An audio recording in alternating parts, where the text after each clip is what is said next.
Call the meeting to order. Please rise for the Pledge of Allegiance. I pledge allegiance to the flag of the United States of America and to the republic for which it stands, one nation, under God, indivisible, with liberty and justice for all.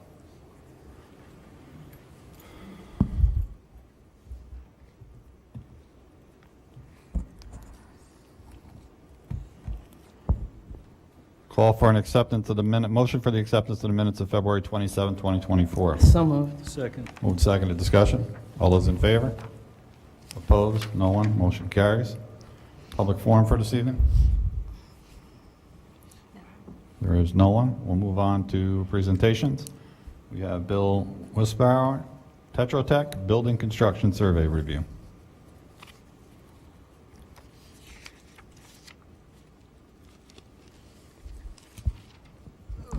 Well, good evening, everyone.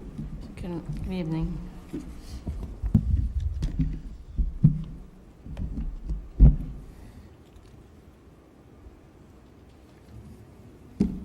So, I'm here to talk about your building condition survey. All right. Let's see if I get this. All right. Okay. So, building condition survey is a requirement of the state of New York. It's done every 5 years, and it's basically an assessment of the current facilities you have. And for your district, in summary, all 3 buildings received an excellent rating, all right? And generally, going through all your buildings, they're in very good shape, all right? For the condition, for the age, it's actually, even the, when I get to it later, the amount that's proposed, as repairs you have to do, you're actually on the lower end of the scale, all right? And what that means is that shows that you're a district that's been investing in your buildings. You currently have a bond issue that you're trying to fix some of the facilities up and stuff. So you're much ahead of the average throughout New York State as far as staying ahead of maintaining your investment. As I indicated, the BCS is a tool, it's a planning tool. It allows you, gives you access, an understanding of what your capital needs are going to be. And there are 2 forms. There's the one which is the New York State SED submission form, and then there's the one that's in front of you, which is our, what we call, enhanced form. All right? The SED form is a very basic format. It's a snapshot of time, just currently at the time when we go through it. It's not, it's stagnant. It's not a very good planning tool. It's more of a reporting tool to the State Education Department, and the State Education Department uses that just to kind of get an understanding of assets or costs that they see coming down the line for school districts.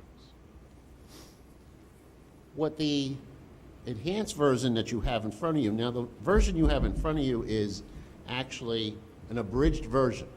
It is much thicker because it goes through a lot of detail and stuff. And what we did for this presentation is we took out everything that there was no comment, you were actually satisfactory, there was no costs associated with it. So it's a much thinner document, but the full document is much thicker, all right? And what it is, like I said, it's used as a planning tool. It's fluid. Each year, districts continue to use it to upgrade as their facilities, they're doing things. I'll take you through a few of the stuff. So right here, what you're seeing is, in the left-hand side, is you have an item number, as far as, so as you're looking at it, what it is. There's a column which is the BCS number. It relates to what's in the BCS format.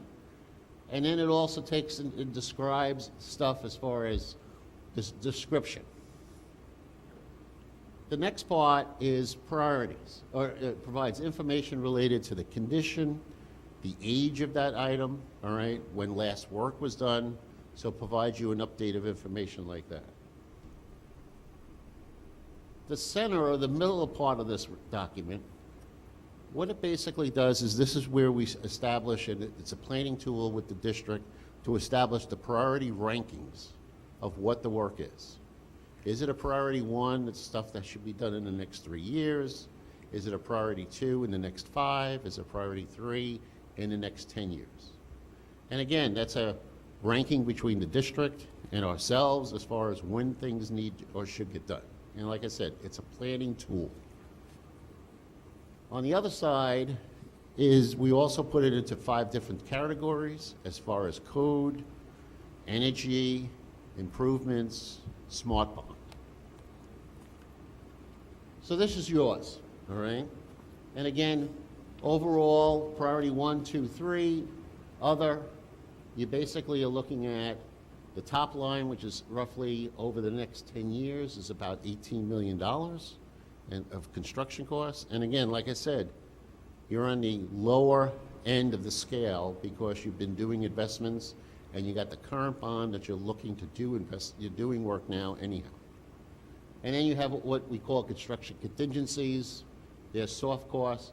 But again, in the next 3 years, you're looking at probably somewhere in the neighborhood of about $7, maybe $8 million worth of investment that you have to maybe consider that you want to do to keep your buildings up to par. And again, what you're trying to do here is you're trying to do repairs and upgrades on your schedule, not because the things have failed or need to be taken care of right away.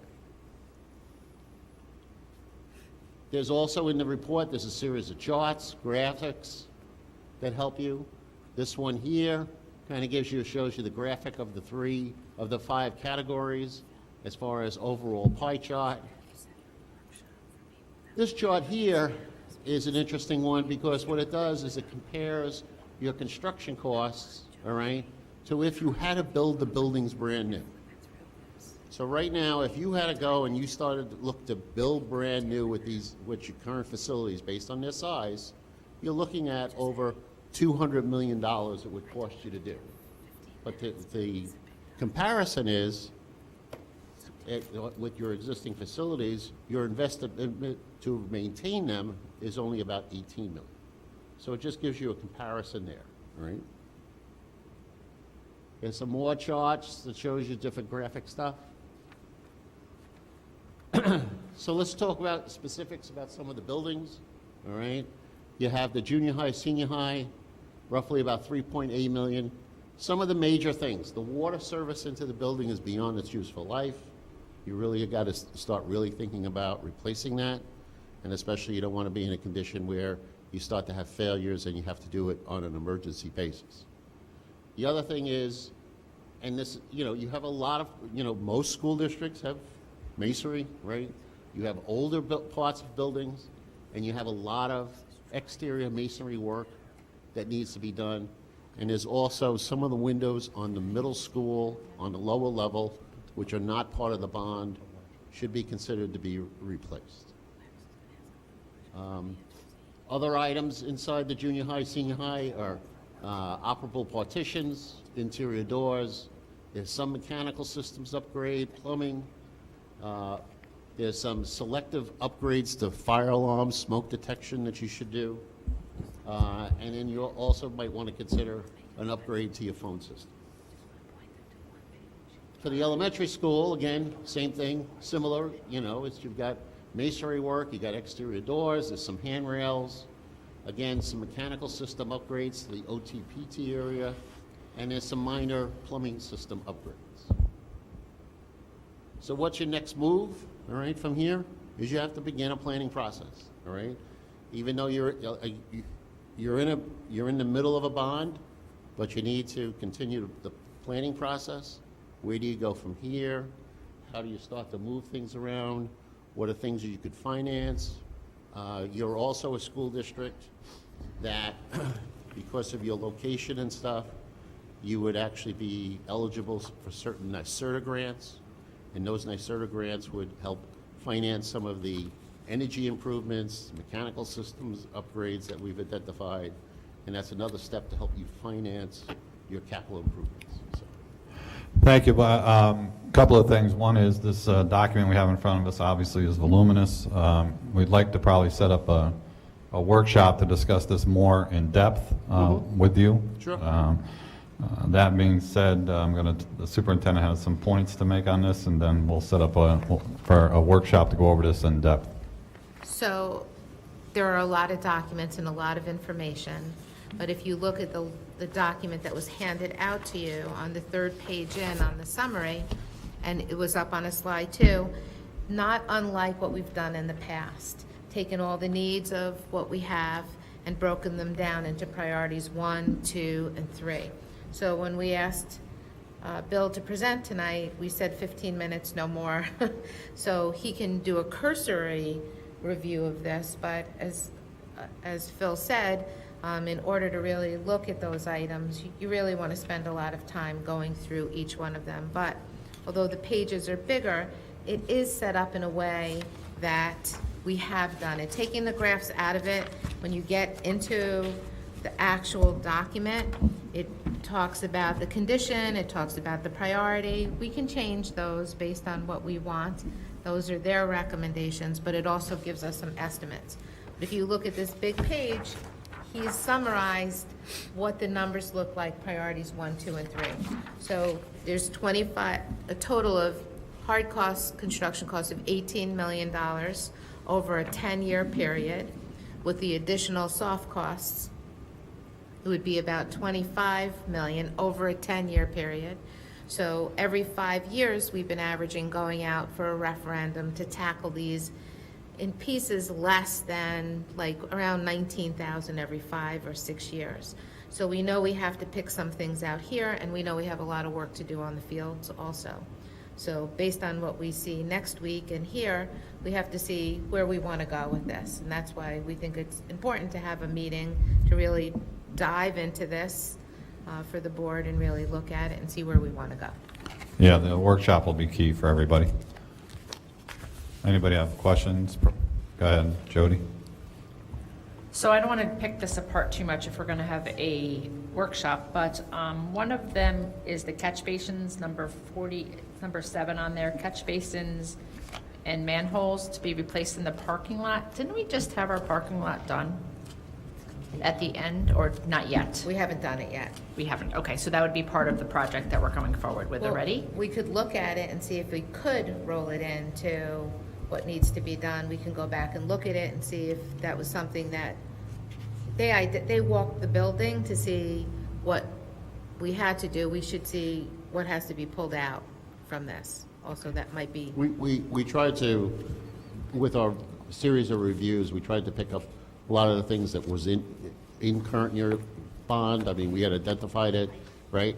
And that might have been an item that, you know, we never saw the actual contract documents that's gone to the state for it. So maybe some of those catch basin things are in there. I don't really know. That would be something with the construction manager you'd pick up and you would. I just don't want us to do parking lots and then have to go back and replace this. So That's if we right. can look at all of this before we do that. And we're not doing the parking lots this summer. We're doing them the following summer. That's why I think we should get a construction, I think we need a workshop to look at this work and see where else we're going. Yeah, that'll answer everybody's questions. And Lou should be, you should be there Yeah, with Scott. absolutely. Yeah. Iris? Yeah, I'm just curious. I'm just curious to know why the public library is listed here. Are we talking about the village public library? It's not the village. Well, you know, You got to turn your mic on. Thank you. The Ellenville Public Library and Museum is one of our BEDS codes, meaning that we are responsible for the building condition survey. We are also responsible for their annual fire inspections, getting their certificate of occupancy. However, we are not responsible for the maintenance upkeep of their building. So while Bill put the costs in there, and I will share this with them after we've seen it here tonight, just so that they have a general idea of what they're looking at. what they should be looking at going forward for maintaining their building. Right. And I just to reiterate, so the work that we're having scheduled to have done now is to the best of everyone's ability, not included in this new, you know. Correct. And, okay. Yes. Thank you, thank you.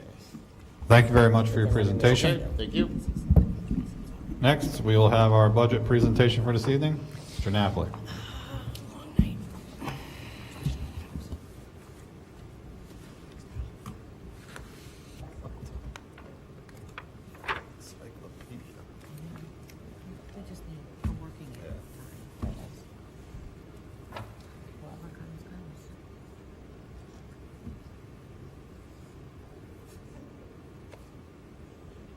Take care, Lou.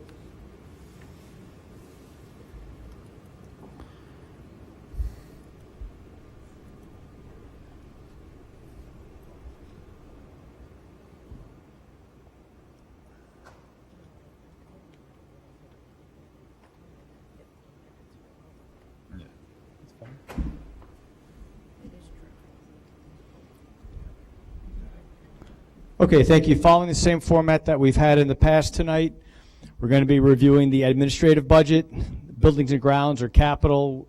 I've timed that to go along with our building condition survey, transportation and athletics. Matt is here. If we have any questions regarding athletics, all the other departments, I can certainly answer them.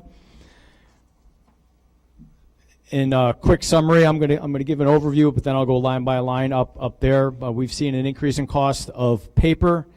The new employee orientation line is up $5,000. We're seeing some more expenses than that. You'll see a line in the administrative budget under community schools. You'll see a big increase, about $85,000. We've been spending money out of community school set aside. That's part of our revenue from the state. We're just doing a better job of tracking it. In our budget,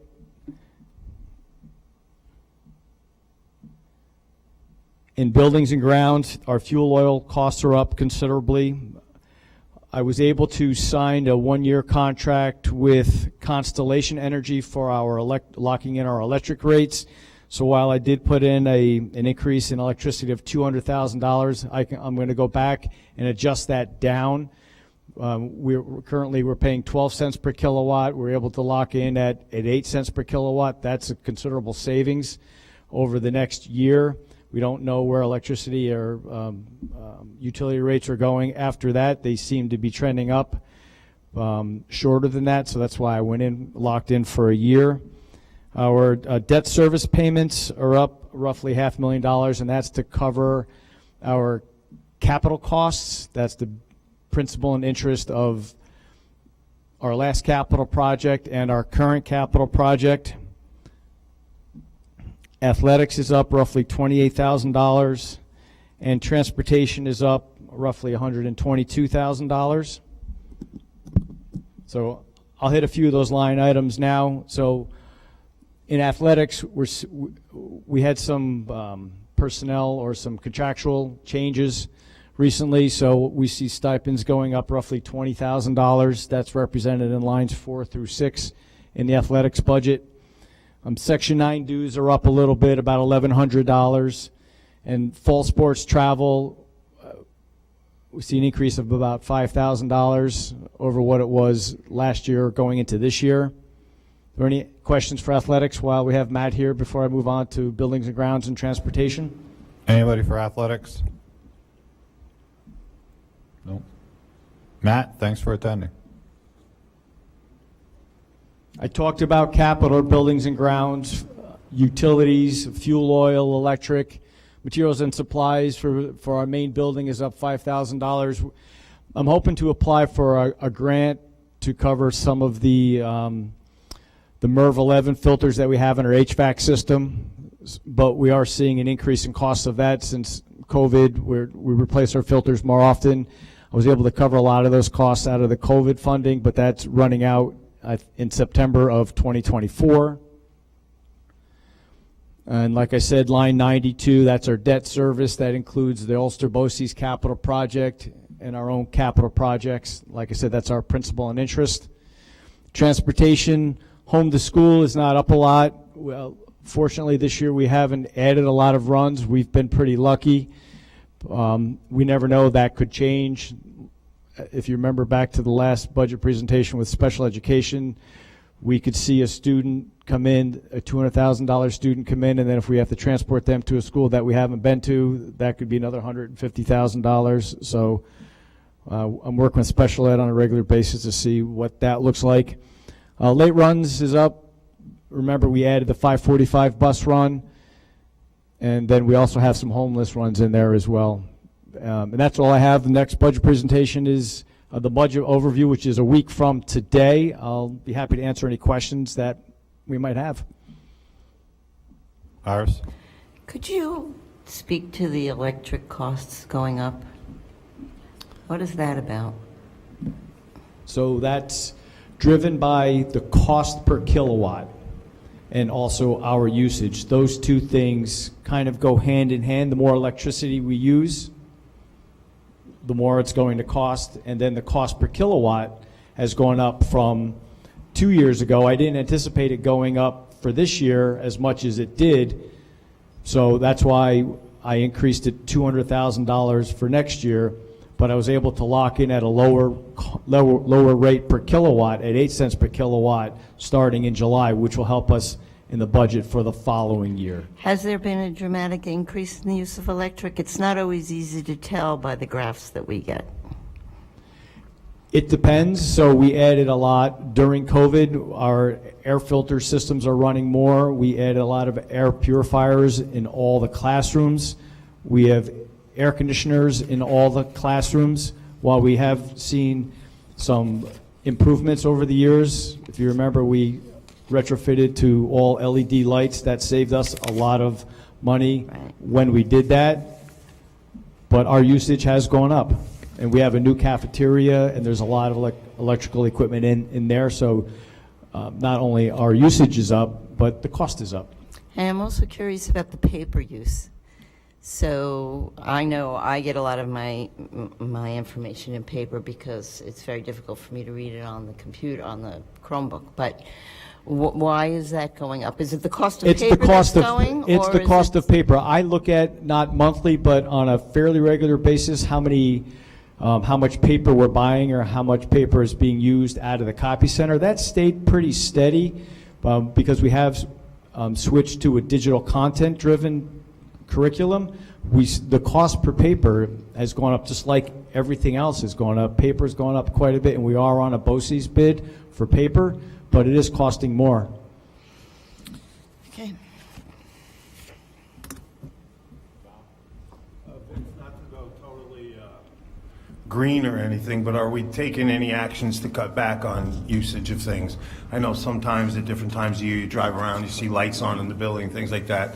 Have we done anything to improve some things that could cut down our usage? Sure. We look at on a fairly regular basis what our setbacks are when we go into unoccupied mode in a classroom or in an office, meaning that the systems will start shutting off, so we won't be heating during that time.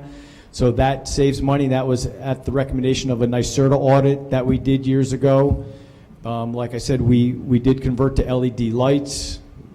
We try to remind staff to shut lights off when they're going to be leaving for an extended period of time. Our lights are on automatic sensors, so all of those things help. We encourage teachers when they're leaving to turn the air conditioners off in their classrooms, and then we have our cleaners shut them off at night. Sometimes we forget. Yeah.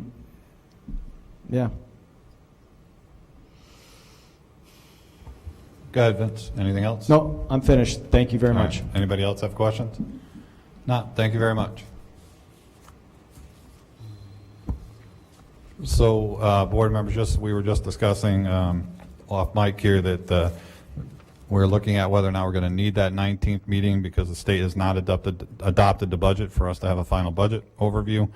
We will get back to you this week. We may have to move that meeting depending on what the state does. All right, we'll move on to reports and information correspondence. I have nothing. Board members? Nothing. We will move on to our trustees student representative, Mr. Jack Henry. Good evening. So for happenings and events, the high school musical will take place on Friday and Saturday at 7 o'clock. Tickets are only $6. Come on out and support everyone in the show. The Faculty Heat and Suns basketball game is next Thursday, the 21st in the gym. Tickets are only $5. For athletics, spring sports are underway. You can still sign up on Family ID. Sports include baseball, softball, track, girls golf, and boys tennis. For fundraising, class of 2026 is selling Little Caesars Pizza, and class of 2027 is selling Coors Pickles. Finally, the weather's starting to warm up, but our Blue Devils merchandise fundraiser has been warm the entire year. The link is tinyurl/ECSD merch, or you can use the QR code. Okay, sounds good. Thank you very much. Superintendent Lisa Wiles. So a few items this evening. We'll be sending a letter out tomorrow to our parents and guardians, staff, and students. As of today, we have 5 unused emergency closing days. So on the calendar, we have 3 days that are scheduled to be given back. So that would be Monday, April 1st, which is the Monday after spring break. Friday of Memorial Day weekend, that's May 24th, and Tuesday after Memorial Day weekend, that's May 28th. Those are already preset on the calendar. So usually, this is a very unique year where we don't have just 3 to give back, we have an additional 2. So the additional 2 days that will be given back are March 22nd, which is the Friday before spring break, and then Thursday, May 23rd, which is the Thursday before Memorial Day. So just a couple of things. If there is snow or some kind of emergency that happens, the days, if we have days that have to be recovered to meet the mandated 180 days, we will look at removing the days near Memorial Day weekend if we need them. So we're getting towards the end of March, spring break is close, so we're going to do the Friday and the Monday. And then we'll put in the letter that this would be subject to change in case there's any additional emergency closing. This letter will go out tomorrow. And it really was an extraordinary year where, I'm just going to knock, we haven't had a lot of emergency closing days, but there could still be snow in April. And if that's the case and we miss a day or two, we still have the days attached to Memorial Day that we could pull. Any questions on that? Don't let the blossoms fool you for snow. I'm not, but it's harder to They are. add all those days in May and June because we have regions coming up, their proms. I will say this, there is a concert that's going to have to be rescheduled, and I just want to say this publicly, you know, we take great pride in our music program and our concerts, and I know that it hurts this year because we had to move 2 concerts, but we looked at other days to add on, and it's always nice to add those days at the end of May so that we have the opportunity to remove them if we have to. So that's where we are, but we will reschedule, and I would really, leading into my next item, I'd really encourage everyone to attend the concerts. I had the opportunity to attend the district-wide choral concert, which was just amazing. I know you could watch it on educational TV channel and the YouTube channel, but they did an amazing job. The district-wide band concert, those are 2 new concerts they added this year, and really kudos to all of the music teachers and the students. They had grades 5 through 12 chorus all at once singing together. It was amazing, just amazing. And in addition to that, this past weekend on March 8th, 9th, and 9th this past weekend, 14 of our band students were selected for the 2024 Ulster County Music Educators Association All-County Band Festival. And we have names. I'm going to read their names, but we are going to invite them to come to the board to get some recognition also at one of the upcoming board meetings. So we have elementary all-county band members were Alexa DuPont for the clarinet, Samantha Porter clarinet, Kylie Moreno for bass clarinet, Charlotte Zielinski alto saxophone, Mila McQuillan alto sax, Amelia Souza baritone sax, Wesley Mastrangelo trumpet, Hadley Walsh tuba.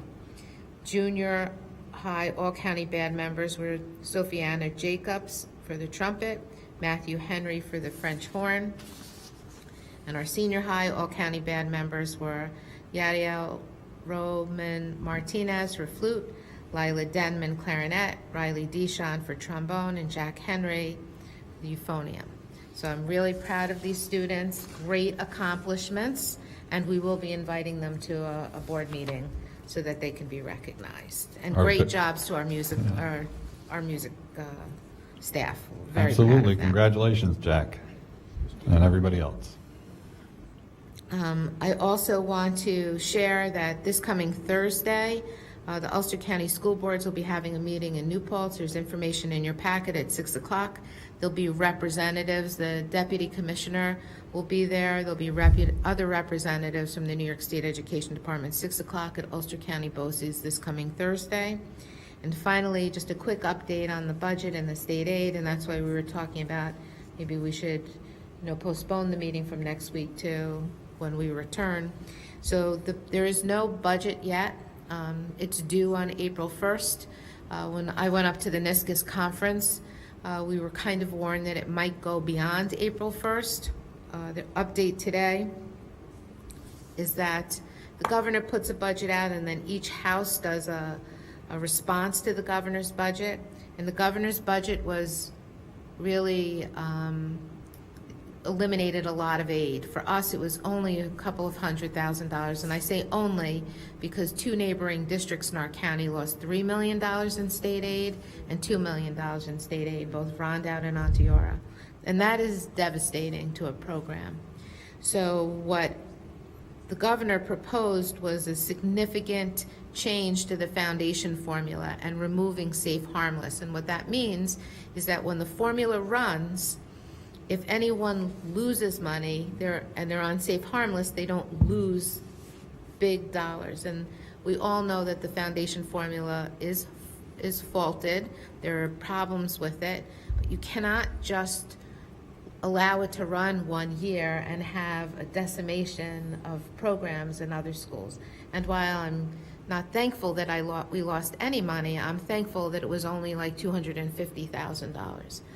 So there was a session that I went to that I had the opportunity to speak to representatives from the governor's office, one of which is a retired school board member, which is interesting to have that perspective in the governor's office. And one of the things that I talked about was that this foundation aid deduct just rings of the gap elimination adjustment that we went through 10 years ago. And we know we lost millions of dollars back then, and it took us years to recover. And what I told the governor's office is that districts like ours that had no social workers, no counselors, and other support positions then had the opportunity to add back high dosage tutoring along with the COVID money, but we were able to add back most, but not all, of what we lost over those devastating years. And by going through this and taking us off safe harmless, it does impact student programs, and that they needed to be more cognizant of that, and that if there is a time when there is an economic downturn where they have to reduce state aid, they should surely stop passing unfunded mandates. And I used 2 examples specifically where they needed to look, and that is one on the legislation that changed with regard to de-escalation and restraint training requirements, that they passed laws where we'd have to train our full faculty and staff, and there was no additional funds that were, so for us, that's costing us a lot of money, anywhere between initially $60,000 and $70,000, nothing from the state. Go ahead, do it, mandate. The other bigger unfunded mandate is on electric buses, and we're struggling with that. While there's money that you can tap into for grant money, it's poorly planned in districts like us and Rondout and Onteora that has so much geographical area to cover. We cannot cover them in big electric buses. We need small buses to get up into Cragsmore, up into Ulster Heights, and those types of considerations were not considered. And they have to do a better job with putting mandates on us that they don't understand, and then in the same year decreasing the aid. And I get it. When things don't work, you have to fix them. But you have to fix them so people can plan for them. And one of the other things that was said is if you have reserves, you got less state aid. And I was very clear about this, and I have to say this because we've been written up over the last 20 years for reserves, not the last time out because we were spending them down. But the reason why school districts make sure that they implement and have reserves more than the 4% in certain areas is because we never know when the shoe is going to drop. And quite frankly, I'm a little disgusted and sick of it, because if you don't have the money, you have very limited revenue. We talk about this. You have tax levy and you have a state aid, right? And without those two things, you have to cut your expenses. Our revenues are limited here. So they have to do a better job with allowing us to plan for long-term financial pictures, just like everyone else has to, and give us some latitude. I'm happy to say that the Senate and the House both moved forward bills to the governor's office that would restore the safe harmless and ensure that everybody gets a 3% increase in state aid. And for us, that would remove the $200,000 loss and give us about $600,000 in foundation aid. And that's a total net of $800,000 with the $200,000 loss. And we're really hoping that the governor hears both what the Senate and the House have to say. And yes, there might be economic times, but they can surely look at some of the other mandates and lighten up on those so that we can continue to offer programming, especially in schools like ours, where we're struggling with performance and we need to provide more support and services to students. And I'll continue to advocate for that. I was very respectful, but after all of these years, to watch the cycle continue to perpetuate itself and, go on and hold and have boards. Thank goodness it's not us this year, but I'd hate to be sitting on a board that's losing $2 or $3 million in state aid. So that's the update. There's more to come. I'm not sure that we're going to have more for you next week. So we'll look and see where we're going to be, and we'll be back in touch with you. Thank you. Next. Question for Lisa? John. For me. Lisa, first off, I'm proud of you for speaking up. I know you get nervous when I go to conferences and do that. But I really feel two things. One, the commissioner and the governor just don't get it. Either that or they don't want to get it.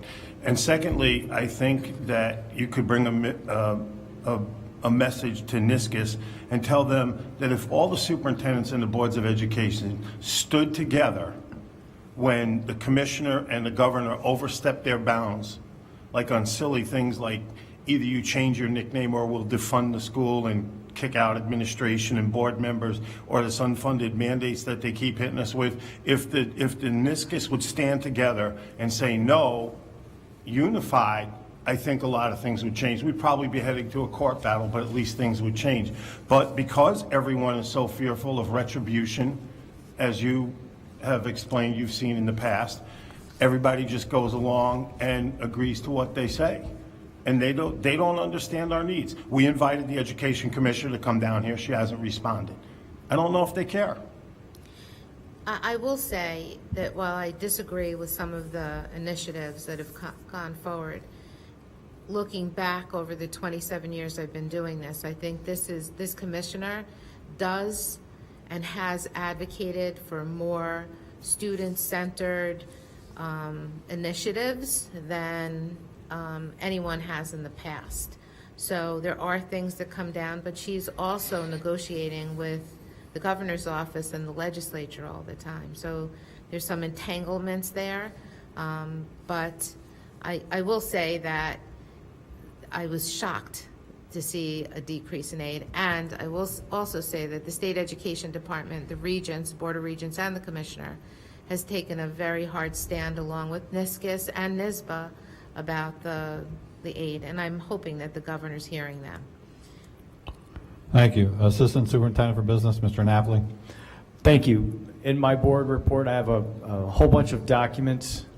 I can't take credit for all of them. Sue put a couple of them together, but they were in response to the last budget presentation that I had put together. One is the explanation of public versus private schools. The BOCES presentation is in there. We got that late.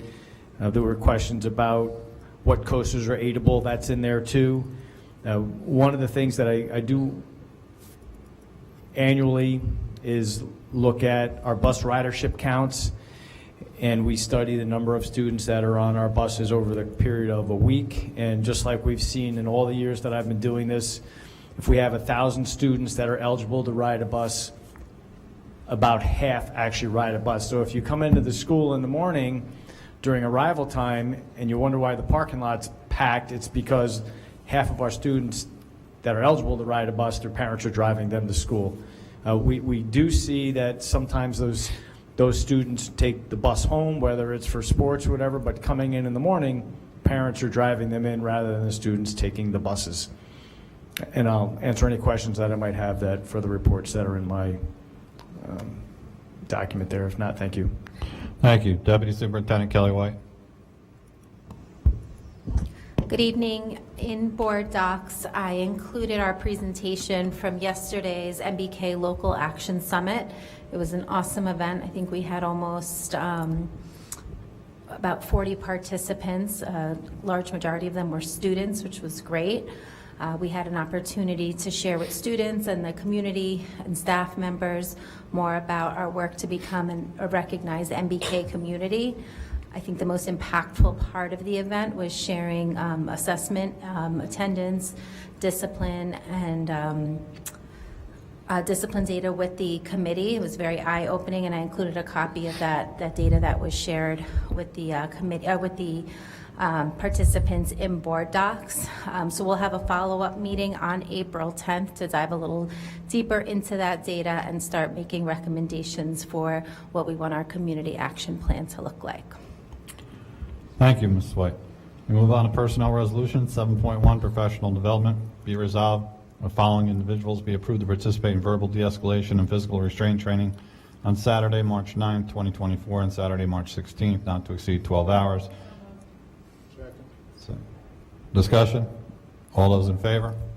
Opposed? No one? Motion carries. 7.2, Memorandum of Agreement. Upon the recommendation of the Superintendent of Schools, be resolved the Memorandum of Agreement between the Ellenville Central School District and the ETSRPA. It's been moved and seconded. Discussion? All those in favor? Opposed? No one? Motion carries. Junior High School New York State Assessment Test Review. Upon the recommendation of the Superintendent of Schools, be resolved the following teachers be appointed for Junior High New York State Assessment Test Review at a contractual rate of It's been moved. Seconded. Discussion? All those in favor? Opposed? No one? 7.4, Co-Curricular. Upon the recommendation of the Superintendent of Schools, be resolved that Jessica Tuzo be approved as an after-school nurse sub at the contractual rate for the 23-24 school year. Been moved. Seconded. Discussion? All those in favor? Opposed? No one? Motion carries. Upon the recommendation of the Superintendent of Schools, be resolved that Carla Garcia Santos and Marissa Story be appointed as uncertified substitute teachers at a rate of $140. It's been moved. Seconded. Discussion? Mr. Burns. Kelly, can you tell me where we stand on certified and uncertified substitutes? I know we keep finding uncertified ones, but are there just not a lot of certifieds out there? Are you looking for accounts of our certified and uncertified? Where we stand at this point in the district? I could get back to you with our exact counts. I don't have that data readily available. So we still continuing to advertise for subs? Yeah, no, and we find that we have a larger pool of substitutes during the break, so college will be wrapping up in early May, and our access to students that are out of school will have access to them, whether they're certified or uncertified, depending on what their pathway was in college. But we could definitely do another career fair, job fair again. We've had a lot of success with those, and the one we had earlier this year was really successful. Okay. Any other questions? If not, all those in favor? Opposed? No one. Motion carries. Resignation. Upon the recommendation of Superintendent of Schools, be it resolved that the resignation of Denise Younger, cafeteria monitor, be accepted for the purposes of retirement, effective March 29, 2024, with regret. So move. Second. Moved and seconded. Discussion. Iris.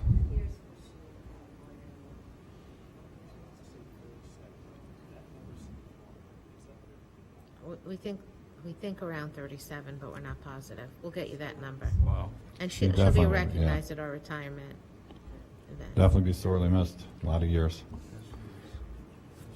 All right, any further discussion? If not, all those in favor? Opposed? No one? Motion carries. Motion move 8-1 and 8-2. Been moved. Second. Discussion? All those in favor? Opposed? No one? Motion carries. 9.1. Motion move 9-1. Second. Moved and seconded. Discussion? All those in favor? Opposed? No one? Motion carries. Motion move 10-1 and 10-2. Moved and seconded. Discussion? All those in favor? Opposed? Motion carries. Construction Motion to move resolutions. 11-1 through 11-7. Second.